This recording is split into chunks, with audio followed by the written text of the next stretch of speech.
Hi friends, welcome to NEETHA'S TASTELAND. നമുക്കിന്ന് പഴം നുറുക്ക് ഉണ്ടാക്കിയാലോ. പഴം നുറുക്ക് സാധാരണ നമ്മൾ തിരുവോണത്തിന്റെ അന്ന് രാവിലെ ഉണ്ടാക്കുന്ന റെസിപ്പിയാണ്. പൊതുവെ പഴം നുറുക്ക് തിരുവോണത്തിന് മാത്രമേ ഉണ്ടാക്കാറുള്ളൂ. പിന്നെ നമുക്ക് തിരുവോണത്തിന്റെ അന്ന് മാത്രമല്ലാതെ ഈവനിങ്ങിൽ സ്നാക്സ് ആയിട്ട് ചെയ്യാൻ പറ്റിയ റെസിപ്പിയുണ്ടോ പഴം നുറുക്ക് എന്ന് പറഞ്ഞിട്ടുണ്ടെങ്കിൽ.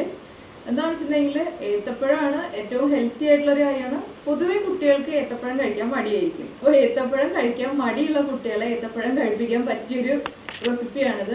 നമുക്ക് നമ്മുടെ പഴം നുറുക്ക് റെഡിയാക്കാം. നിങ്ങൾ ആദ്യമായിട്ടാണ് ഈ ചാനൽ കാണുന്നതെങ്കിൽ സബ്സ്ക്രൈബ് ബട്ടൺ ക്ലിക്ക് ചെയ്തതിന് ശേഷം അതിന്റെ റൈറ്റ് സൈഡിൽ കാണുന്ന ബെൽ ഐക്കണിലും കൂടി ക്ലിക്ക് ചെയ്യുക. അപ്പോൾ ഞാൻ അപ്ലോഡ് ചെയ്യുന്ന എല്ലാ വീഡിയോകളും ഉടൻ തന്നെ നിങ്ങളിലേക്ക് എത്തുന്നതായിരിക്കും.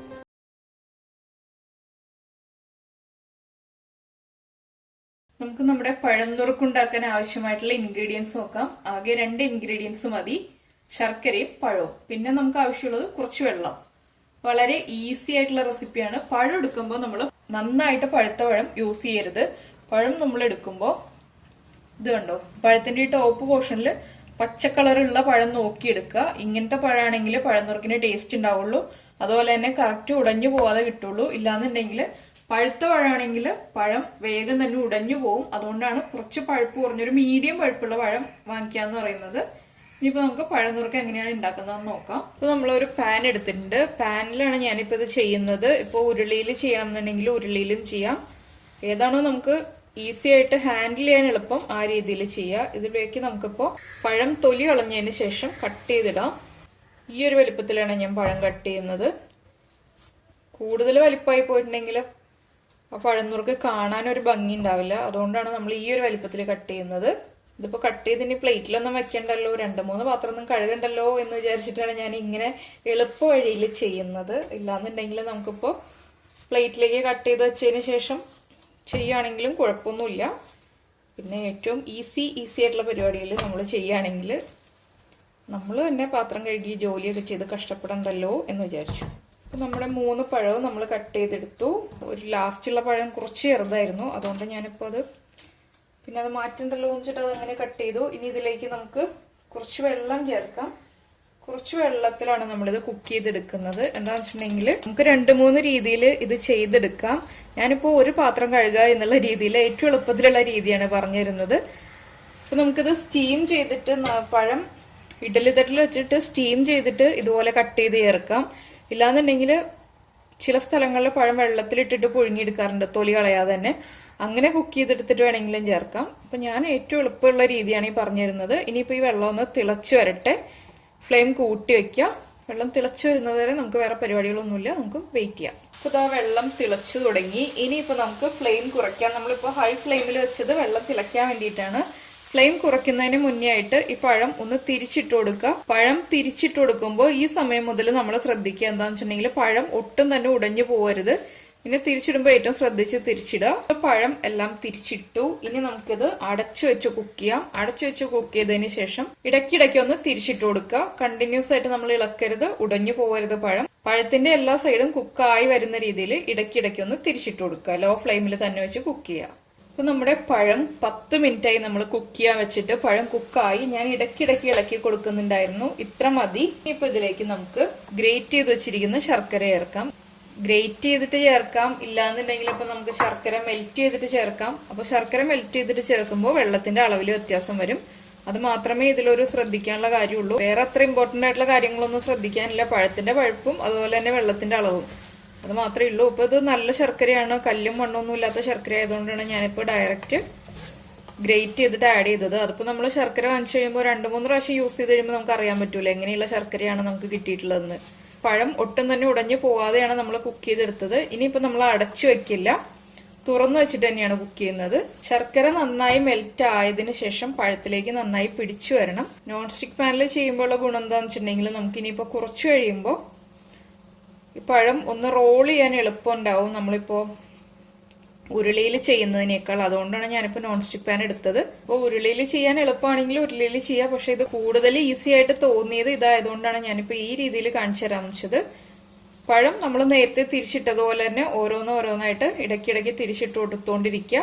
ലോ ഫ്ലെയിമിൽ വെച്ചിട്ട് തന്നെ കുക്ക് ചെയ്യുകയാണെങ്കിൽ വേഗം തന്നെ ശർക്കര വറ്റി പോകില്ല. അതുപോലെ തന്നെ പഴത്തിന്റെ എല്ലാ ഭാഗത്തേക്കും പിടിക്കാനുള്ള ഒരു ടൈം കിട്ടും. ഇതിലേക്ക് ഇപ്പോ വേറൊരു ഓപ്ഷൻ എന്താണെന്ന് വെച്ചിട്ടുണ്ടെങ്കിൽ ഏലക്കാപ്പൊടി ചേർക്കണമെങ്കിൽ ഏലക്കാപ്പൊടി ചേർക്കാം, നെയ്യ് ചേർക്കണമെങ്കിൽ നെയ്യ് ചേർക്കാം, തേങ്ങ ചേർക്കണമെങ്കിൽ തേങ്ങ ചേർക്കാം. ഏത് രീതിയിൽ വേണമെങ്കിലും നമുക്ക് ചെയ്യാം. നമ്മളിതിപ്പോൾ ഏറ്റവും സിമ്പിൾ ആയിട്ടുള്ള രീതി, അതുപോലെ തന്നെ ട്രഡീഷണൽ ആയിട്ടുള്ള രീതിയിൽ ചെയ്യുമ്പോൾ നമ്മൾ നെയ്യും ഏലക്കാപ്പൊടിയും തേങ്ങയും ഒന്നും ചേർക്കില്ല. ഇതുപോലെ ഏറ്റവും സിമ്പിൾ ആയിട്ട് തന്നെയാണ് ചെയ്യുന്നത്. ഇനിയിപ്പോൾ നമുക്ക് ഈ പാൻ ഇങ്ങനെ പതുക്കെ ചരിച്ചു കൊടുക്കുകയാണെങ്കിൽ പഴം എല്ലാ സൈഡിലേക്കും ഇങ്ങനെ റോൾ ആയിക്കൊണ്ടിരിക്കും.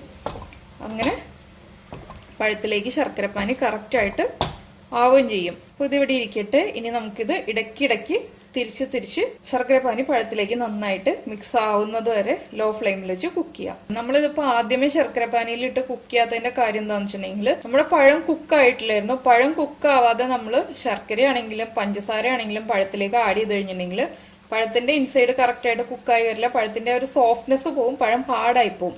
അതുപോലെ തന്നെ മധുരം ഉള്ളിലേക്ക് പിടിക്കില്ല. അപ്പൊ കറക്റ്റ് ആയിട്ട് പഴം കുക്കായാൽ മാത്രമേ കറക്റ്റ് നമ്മുടെ മധുരം നമ്മൾ ചേർത്ത് കൊടുക്കുന്ന പഞ്ചസാര ആയാലും ശർക്കര ആയാലും എല്ലാ മധുരമുള്ള കാര്യങ്ങളും പഴത്തിലേക്ക് പിടിക്കുള്ളൂ. അതുകൊണ്ടാണ് നമ്മൾ പഴം കുക്ക് ചെയ്തതിന് ശേഷം മാത്രം ശർക്കര ആഡ് ചെയ്ത് കൊടുക്കുന്നത്. ഇപ്പൊ നമുക്ക് ഇത് കണ്ടുകൊണ്ടിരിക്കുമ്പോൾ തോന്നാം ഇതിപ്പോ ആദ്യമേ ശർക്കരയിൽ തന്നെ ഇട്ടിട്ട് കുക്ക് ചെയ്താൽ പോരായിരുന്നു, ഇത്രയും സമയം പോവില്ലല്ലോ എന്ന് വിചാരിക്കും. പക്ഷെ ഇത് സമയം പോവല്ല. നമ്മൾ ചെയ്യുന്ന കാര്യത്തിന് പെർഫെക്ഷൻ വേണം എന്നുണ്ടെങ്കിൽ കറക്റ്റ് ആയിട്ട് ശർക്കരയുടെ മധുരം പഴത്തിലേക്ക് പിടിച്ചു വരണം എന്നുണ്ടെങ്കിൽ പഴം കുക്കാവണം, പഴം സോഫ്റ്റ് ആയിരിക്കണം. അല്ലെങ്കിൽ ഹാർഡായിട്ടുള്ള പഴം കഴിക്കാൻ നമുക്ക് ബുദ്ധിമുട്ടല്ലേ. അപ്പൊ ആദ്യം നമ്മൾ കുക്ക് ചെയ്തതുപോലെ ഇനിയിപ്പോ പഴത്തിനെ ഇട്ടിട്ട് വേറെ ജോലികൾക്കൊന്നും പോകരുത്. ഇപ്പൊ നമ്മുടെ ശർക്കര പനി വറ്റി തുടങ്ങി. ഇപ്പൊ നമ്മൾ നെയ്യ് ചേർക്കാൻ ഉദ്ദേശിക്കുന്നുണ്ടെങ്കിൽ ഈ ഒരു സ്റ്റേജ് ആകുമ്പോൾ നെയ്യ് ചേർത്ത് കൊടുക്കാം. നെയ്യുടെ അളവ് നമുക്ക് തീരുമാനിക്കാം. അപ്പൊ ഞാനിപ്പോ എടുത്തിരിക്കുന്ന അളവിലേക്കാണെങ്കിൽ ഞാൻ പറഞ്ഞുതരാം. അപ്പോൾ നമ്മൾ 3/4 കിലോ ഏത്തപ്പഴം, അതുപോലെ തന്നെ 150 ഗ്രാം ശർക്കരയാണ് എടുത്തത്. ഇതിലേക്കാണെന്നുണ്ടെങ്കിൽ 1.5 ടീസ്പൂൺ വരെ നെയ്യ് നമുക്ക് ചേർക്കാം. നെയ്യുടെ ടേസ്റ്റ് കൂടുതൽ ഇഷ്ടമാണെങ്കിൽ 1.5 ടീസ്പൂൺ, ഇല്ലാന്നുണ്ടെങ്കിൽ 1 ടീസ്പൂൺ. പിന്നെ നമ്മൾ കുട്ടികൾക്ക് കൊടുക്കാൻ വേണ്ടിയിട്ട് ഉണ്ടാക്കുകയാണെങ്കിൽ നെയ്യ് ചേർത്തിട്ട് ഉണ്ടാക്കി കൊടുക്കുന്നതായിരിക്കും നല്ലത്. കുട്ടികളുടെ ഹെൽത്തിനും കുറച്ച് നെയ്യൊക്കെ കൊടുക്കുന്നത് നല്ലതാണ്. അപ്പോൾ ഇതിപ്പോ നമ്മൾ ട്രഡീഷണൽ രീതിയിൽ ചെയ്യുന്നതുകൊണ്ടാണ് ഞാനിതിലിപ്പോൾ നെയ്യ് ചേർക്കാത്തത്. അപ്പോൾ കുട്ടികൾക്ക് ഇപ്പോൾ സ്കൂളിൽ നിന്ന് വരുമ്പോൾ ഈവനിങ്ങിൽ സ്നാക്കായിട്ടൊക്കെ ഉണ്ടാക്കി കൊടുക്കുകയാണെങ്കിൽ നെയ്യ് ചേർത്തിട്ട് ഉണ്ടാക്കി കൊടുക്കുക. അതുപോലെ തന്നെ ഏത്തപ്പഴം കഴിക്കാൻ താല്പര്യമില്ലാത്ത എന്നെ പോലെയുള്ള ആളുകളെ ഏത്തപ്പഴം കഴിപ്പിക്കാൻ പറ്റിയ ഒരു രീതിയാണ്. എന്താണെന്ന് വെച്ചിട്ടുണ്ടെങ്കിൽ എനിക്ക് ഏത്തപ്പഴം വെറുതെ കഴിക്കുന്നത് ഒട്ടും ഇഷ്ടമല്ല. പഴംപൊരിയൊക്കെ ആക്കിയിട്ട് കഴിക്കുമ്പോൾ കുഴപ്പമില്ല. ഏത്തപ്പഴത്തിന് അല്ലാതെ സാധാരണ നമ്മുടെ ചിങ്ങമ്പഴം ഞാലിപ്പൂവമ്പഴമൊക്കെ കഴിക്കുന്ന പോലെ തന്നെ കഴിക്കാൻ എനിക്ക് ഒട്ടും താല്പര്യമില്ലാത്ത ഒരാളാണ്. അപ്പോൾ ഈ രീതിയിലൊക്കെ പഴം ചെയ്യുകയാണെങ്കിൽ ഞാൻ ഇടയ്ക്കിരുന്ന് കഴിക്കും. ഇതിങ്ങനെ കണ്ടോ കറക്റ്റായിട്ട് നമ്മുടെ ശർക്കരപ്പാനി ഏത്തപ്പഴത്തിലേക്ക് പിടിച്ചു വരുന്നുണ്ട്. ഇത് അതുപോലെ തന്നെ നമ്മൾ ഈ റെസിപ്പി നമ്മുടെ പഴം നുറുക്ക് കഴിക്കുമ്പോൾ എപ്പോഴും ഓണത്തിന് കഴിക്കുമ്പോൾ നമ്മൾ ചൂടോടുകൂടി അല്ല കഴിക്കാറ്, ചെറുതായിട്ട് ചൂട് കുറഞ്ഞതിന് ശേഷമാണ് കഴിക്കാറ്. അപ്പോഴാ പഴത്തിലേക്ക് കറക്റ്റായിട്ട് മധുരം പിടിച്ച് ശർക്കരയൊക്കെ ഒന്ന് ചൂട് കുറഞ്ഞു വരുമ്പോൾ ടേസ്റ്റ് കറക്റ്റായിട്ട് ഉണ്ടാവുള്ളൂ. അത് പിന്നെ പ്രത്യേകിച്ച് പറഞ്ഞു തരേണ്ട ആവശ്യമില്ല, എല്ലാവർക്കും അറിയാവുന്ന കാര്യമാണ്. പിന്നെ അറിയാത്ത ആളുകൾക്ക് വേണ്ടിയിട്ടാണ് ഞാനിത് പറഞ്ഞു തന്നത്. ഫൈനൽ സ്റ്റേജ് ആയിക്കൊണ്ടിരിക്കുന്നു. ഫൈനൽ സ്റ്റേജ് ആകുമ്പോൾ നമ്മളിങ്ങനെ പതുക്കെ തിരിച്ചിട്ട് കൊടുക്കുക. പഴത്തിന്റെ എല്ലാ ഭാഗവും കവറായി എന്ന് ഉറപ്പുവരുത്തുക. അതുപോലെ ഏലക്ക പൊടിച്ചത് ചേർക്കുകയാണെങ്കിലും ഇതിനും അടുത്ത സ്റ്റേജ്, തൊട്ടടുത്ത സ്റ്റേജ് ആകുമ്പോൾ നമ്മുടെ പഴത്തിലേക്ക് കറക്റ്റായിട്ട് ശർക്കര പിടിച്ചു വന്നു കഴിയുമ്പോൾ നമുക്ക് കുറച്ച് ഏലക്കപ്പൊടി, ഒരു 4-5 ഏലക്ക പൊടിച്ചിട്ട് നന്നായിട്ട് പൊടിച്ചെടുക്കണം കേട്ടോ. അതിനുശേഷം ആ ഏലക്കയുടെ തൊലി മാറ്റിയതിന് ശേഷം മുകളിൽ തൂവി കൊടുക്കാം. പിന്നെ തേങ്ങ ചേർക്കുകയാണെങ്കിൽ നമ്മളിത് ഫ്ലെയിം ഓഫ് ചെയ്തതിന് ശേഷം മാത്രമേ തേങ്ങ ചേർക്കുള്ളൂ. ഇതിലേക്കാണെങ്കിൽ ഒരു 2 ടേബിൾ സ്പൂൺ തേങ്ങ, 3/4 കിലോ ഏത്തപ്പഴമൊക്കെ ആകുമ്പോൾ 2 ടേബിൾ സ്പൂൺ തേങ്ങ ചിരവിയത് ചേർത്താൽ മതി. അത് വെറുതെ ഇതിന്റെ മുകളിലേക്ക് അങ്ങ് സ്പ്രിങ്കിൾ ചെയ്ത് കൊടുക്കുക. അത്രയേ ഉള്ളൂ തേങ്ങ ചേർക്കാന്ന് പറഞ്ഞ പരിപാടി. വലിയ പ്രോസസ് ഒന്നല്ല, ഏറ്റവും ഈസി ആയിട്ടുള്ള പരിപാടിയാണ്. നമ്മൾ ഈ പഴം തിരിച്ചിട്ട് കൊടുക്കുക എന്നുള്ളത് മാത്രം ശ്രദ്ധിക്കുക. അപ്പോൾ കണ്ടോ പഴത്തിന്റെ കളറൊക്കെ മാറി. അതുപോലെ തന്നെ ശർക്കര എടുക്കുമ്പോൾ നമ്മൾ ശ്രദ്ധിക്കേണ്ട ഒരു കാര്യം, വെളുത്ത ശർക്കര എടുത്തിട്ട് പഴനുറുക്ക് ഉണ്ടാക്കുകയാണെങ്കിൽ കാണാൻ അത്ര ഭംഗി ഉണ്ടാവില്ല. വെളുത്ത ശർക്കര ആകുമ്പോൾ ഇതുപോലത്തെ ഒരു കളർ കിട്ടില്ല. കറുത്ത ശർക്കര തന്നെ കിട്ടുകയാണെങ്കിൽ അത് തന്നെ യൂസ് ചെയ്യാണ് ഏറ്റവും നല്ലത്. ശർക്കരപ്പാനിയുടെ കൺസിസ്റ്റൻസി കറക്റ്റായിട്ട് വറ്റി. ഇനിയിപ്പോൾ നമുക്ക് ഫ്ലെയിം ഓഫ് ചെയ്യാം. ഇനിയിപ്പോൾ നമുക്കൊന്ന് ചൂട് കുറഞ്ഞു കഴിയുമ്പോൾ ഇത് സെർവ് ചെയ്യാം. ചൂടോടെ തന്നെ ഞാൻ സെർവ് ചെയ്യുന്നില്ല. ഇനി നമുക്ക് സെർവ് ചെയ്തതിന് ശേഷം കാണാം. നമ്മുടെ പഴം നുറുക്ക് റെഡിയായി. വളരെ ഈസി ആയിട്ട് റെഡി ആയില്ലേ, അധികം സമയം എടുത്തില്ല. അതുപോലെ തന്നെ ഇപ്പോ നമ്മളിതിപ്പോ ഓണത്തിന് തന്നെ ഉണ്ടാക്കി കഴിക്കണമെന്നൊന്നുമില്ല, നമുക്ക് വൈകുന്നേരം സ്നാക്കായിട്ട് ഉണ്ടാക്കി കഴിക്കാം. അതുപോലെ കുട്ടികൾ സ്കൂളിൽ നിന്ന് വരുമ്പോൾ കുട്ടികൾക്കും കൊടുക്കാൻ പറ്റിയ വളരെ ഈസി ആയിട്ടുള്ള റെസിപ്പിയാണ്. അപ്പോൾ എല്ലാവരും ഉണ്ടാക്കി കഴിച്ചതിന് ശേഷം ഫീഡ്ബാക്ക് അറിയിക്കുക. അതുപോലെ തന്നെ ലൈക്ക് ചെയ്യുക, ഷെയർ ചെയ്യുക, കമന്റ് ചെയ്യുക. സബ്സ്ക്രൈബ് ചെയ്യാത്ത ആളുകൾ സബ്സ്ക്രൈബ് ചെയ്യുക. നമുക്ക് നമ്മുടെ അടുത്ത റെസിപ്പിയുമായിട്ട് അടുത്ത ദിവസം കാണാം. Thank you. നമ്മുടെ ചാനലിൽ പ്ലേലിസ്റ്റ് എന്ന് പറഞ്ഞ ഓപ്ഷൻ സെലക്ട് ചെയ്തതിന് ശേഷം നമ്മൾ അതിൽ ഓണം സദ്യ റെസിപ്പീസ് എന്ന് പറഞ്ഞ പ്ലേലിസ്റ്റ് ക്രിയേറ്റ് ചെയ്തിട്ടുണ്ട്.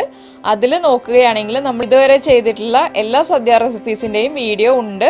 അപ്പോൾ അതിൽ നിന്ന് നമുക്ക് ഈസി ആയിട്ട് വീഡിയോസ് സെലക്ട് ചെയ്യാം. അതുപോലെ തന്നെ മറ്റുള്ള റെസിപ്പീസിനും പ്ലേലിസ്റ്റ് ക്രിയേറ്റ് ചെയ്തിട്ടുണ്ട്.